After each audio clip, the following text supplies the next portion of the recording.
दक्कन की काली पहाड़ियों के बीच, जहां सूरज ढलते ही चट्टानें सुनहरी से रहस्यमय काली हो जाती हैं, वहीं बसी हैं एलोरा की गुफाएं।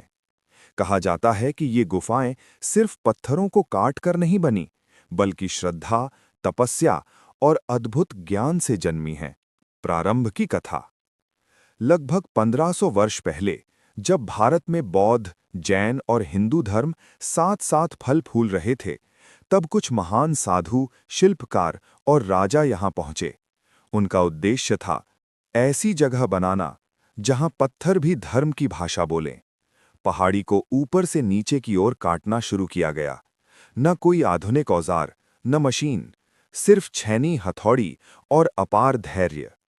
तीन धर्म, एक ही पहाड़।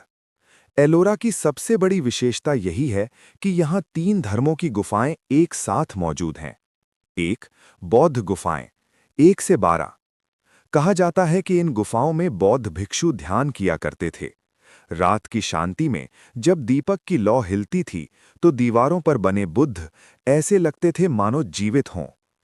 स्थानीय लोगों का विश्वास है कि आज भी कुछ गुफाओं में ध्यान की ऊर्जा महसूस की जा सकती है।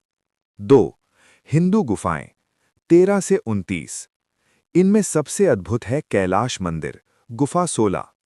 किंवदंती है कि एक राजा गंभीर बीमारी से ग्रस्त था।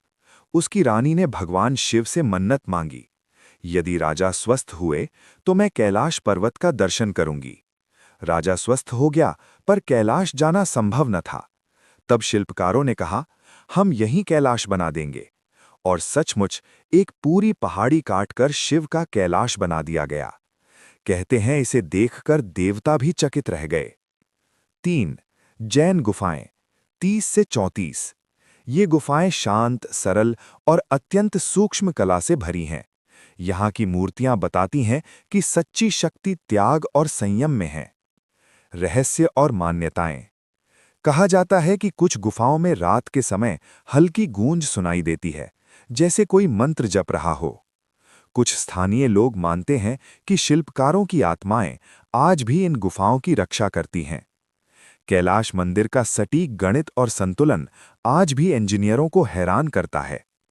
एलोरा का संदेश।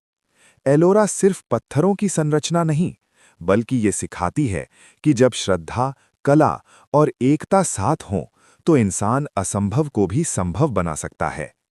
आज भी जब कोई एलोरा की गुफाओं में खड़ा होता है, तो उसे ऐसा लगता है मानो इतिहास सांस ले रहा हो।